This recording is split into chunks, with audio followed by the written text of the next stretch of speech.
happening in PDX tonight. Living in a house smaller than most people's living room, Joe Smith is at Powell's on Hawthorne with author William Powers. Yeesh. Joe, your turn. Well, could you do it, Steph? I don't know. It's pretty tough, but it's an interesting story, and the author, Bill Powers, lived it for a couple of months. What was that experience like?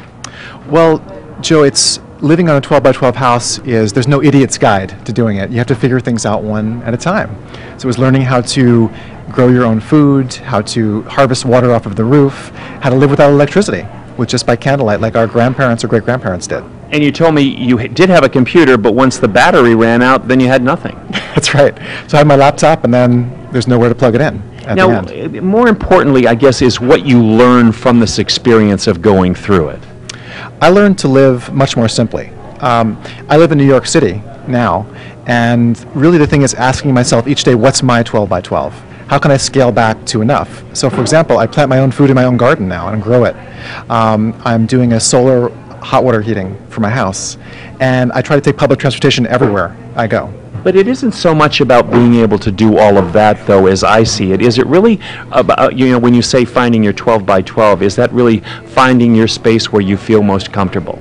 In some ways it is. It's how you feel most comfortable and joyful in the elusive contours of enough. It's about being more, not having more. And we're in the environmental era where life's living systems are in decline. Climate change, biodiversity loss. So it's about living in harmony with nature. All right, you did this for 2 months. The person who actually lives in the house lives in it 24/7, right. Year after year after year. Dr. Jackie Benton has been out there for 8 years. I talk about that in the book 12 by 12. She does it. And her idea was to give up her big physician's salary and show that you could live very simply and very joyfully. And what did you learn from her from what she learned in doing this? Well, I learned how to live with enough.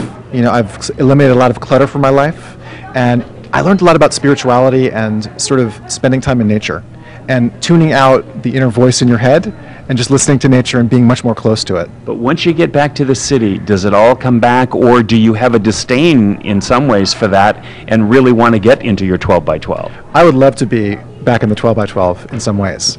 But I feel like a lot of us that I have a contribution towards society to make at this point in my life.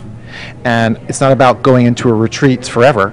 It's about each of us can take a certain period of our life and go off the grid or live simply for a short period of time like that. You'll be speaking tonight at 7:30 and then again at PSU on Friday. That's right. I'll be at PSU on Friday at 1 o'clock. And also on my website, williampowersbooks.com, there's a little video of the 12 by 12 and the garden maps that people can check out. Wonderful. Pleasure to meet you. Find your 12 by 12, Steph. Back to you. Very good. Thank